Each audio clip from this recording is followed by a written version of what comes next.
Shalom, saudara-saudari terkasih, sidang jemaat yang dikasihi Tuhan. Jumpa lagi dalam Suara Gembala. Saudaraku, kali ini kita akan melihat satu ayat yang terkenal di dalam Amsal Soleman, Amsal Salomo, pasal yang ketiga, ayatnya yang kelima. Firman katakan demikian, percayalah kepada Tuhan dengan segenap hatimu, dan janganlah bersandar pada pengertianmu sendiri. Saudara, pengertian sendiri itu bisa membuat seseorang itu keras kepala, keras hati, dan ya bahasa orang Semarang itu ngeyel begitu, saudara. Padahal firman ini ngajarkan percaya pada Tuhan. Tuhan itu akan bekerja dengan caranya Dia, bukan dengan cara menurut pengertianmu sendiri.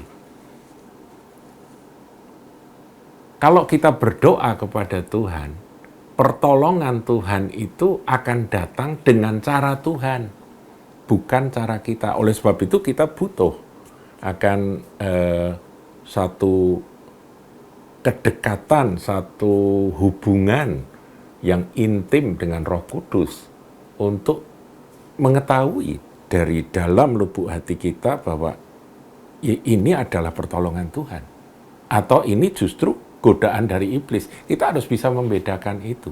Makanya ini yang penting hubungan, saudaraku.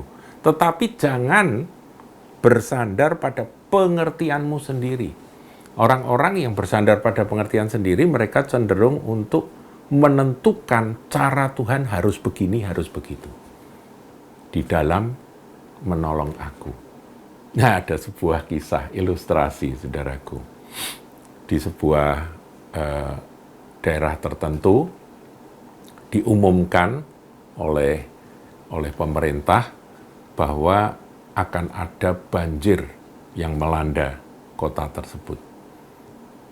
Sehingga semua penduduk disuruh meninggalkan rumah mereka untuk menghindari akan banjir yang akan segera datang dan melanda daerah tersebut.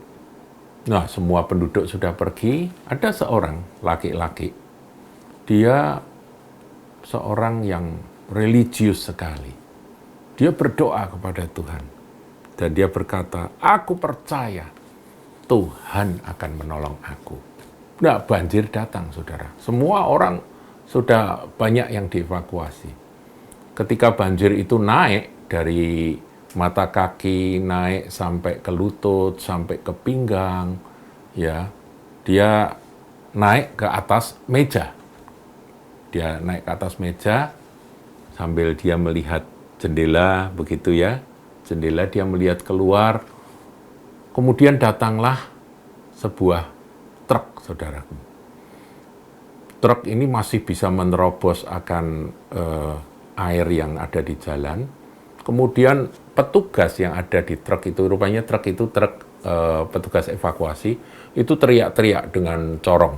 Dengan dengan mikrofon teriak. Mari semua penduduk yang ada di rumah cepat keluar, naik ke dalam truk kami.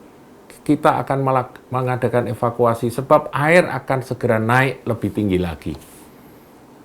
Nah, pemuda itu dipanggil. Bapak yang tengok-tengok di jendela, ayo, Anda cepat keluar dan naik ke truk evakuasi ini, truk pengangkut ini. Dia berkata, silahkan jalan. Aku percaya Tuhan akan menolong aku. Wah, dia orang religius, saudaraku. Lalu dia terus berdoa. Nah, naik lagi airnya. Sehingga dia harus naik tangga, saudaraku. Dia pasang tangga, dia naik tangga di depan rumahnya. Karena air sudah meninggi. Dia tetap berdoa. Ada perahu karet lewat. Mari, Bapak cepat naik perahu karet. Sebentar airnya akan naik lagi. Saya tidak khawatir karena Tuhan akan menolong saya. Ya, akhirnya petugas evakuasi, ya SAR, petugas SAR ya, itu lari, cepat-cepat pergi menolong yang lain-lain, saudara. Air naik lagi, dia terpaksa harus manjat di atas rumahnya, saudara, di atap rumahnya. Airnya naik, banjirnya besar sekali. Ada helikopter datang dari atas, saudara. Kemudian diteriakkan, saudara yang ada di atap rumah, yang ada di genteng rumah itu, Anda tinggal satu-satunya orang yang belum dievakuasi. Kami akan ulurkan tali, Anda pegang tali, dan kami akan selamatkan Anda. Dengan gagah berani, si pemuda ngeyel ini berteriak, saya percaya Tuhan akan menolong saya. Apa terjadi, saudaraku? Ya, sampai akhirnya helikopternya pergi. Dan benar, tidak berapa lama air meninggi dan dia tenggelam dan mati.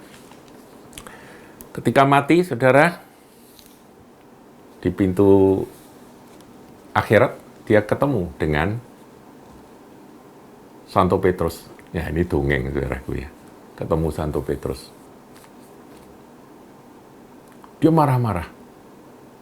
Saya sudah beriman, saya sudah percaya kepada Tuhan. Habis-habisan, mati-matian mempertaruhkan segala sesuatunya. Saya percaya Tuhan akan menolong. Dan ternyata Tuhan tidak menolong. Santo Petrus geleng-geleng kepala. Rasul Petrus geleng-geleng kepala. Dan berkata, Tuhan sudah ngirim 3 kali. Pertama truk, kedua perahu karet, yang ketiga helikopter. Lah kamu nolak pertolongan Tuhan, ya sudah, kamu mati. Nah, saudaraku, ini dongeng ya, ini cerita. Tapi dari cerita ini benar, bahwa banyak kali orang Kristen itu punya pikiran sendiri. Sudah ditolong Tuhan, nggak mau. Maunya yang begini menurut konsep dia. Sudah dikasih. Ya misalnya cari kerjaan, saudaraku. Dia sudah susah. Mau makan aja sudah kesulitan, nggak ada duit. Dia harus ngutang sana, ngutang sini. Tapi ketika ada teman nawari pekerjaan, dia tanya gajinya berapa? Loh, ini gaji UMR lumayan, kamu bisa mencukupi untuk kebutuhan sebulan. Ya, orang kayak aku dengan keahlianku kan nggak pantas dapat gaji UMR. Enggak, aku percaya Tuhan akan tolong. Apa seperti itu, saudaraku? Nanti ada teman lagi bilang, ini ada kerjaan. Sudah, pokoknya kamu kerja dulu. Dia ngomong apa jawabnya? Aku percaya Tuhan akan kasih. Kasih apa? Kasih pekerjaan. Pekerjaan apa? Ya pekerjaan sesuai dengan permintaanku. Dengan jabatan yang tinggi, dengan gaji yang 10 kali UMR. Apa seperti itu, saudaraku? Apa kiranya Tuhan berkenan? Kira-kira Tuhan berkenan kalau ada orang Kristen anaknya yang model seperti itu. Itu menggenapi ini loh, orang yang bersandar pada pengertian sendiri. Atau mungkin dia malas, atau mungkin dia gengsi, dan gengsinya harus dihancurkan oleh Tuhan dulu. Tuhan harus menghancurkan gengsi orang-orang model seperti ini. Saudaraku,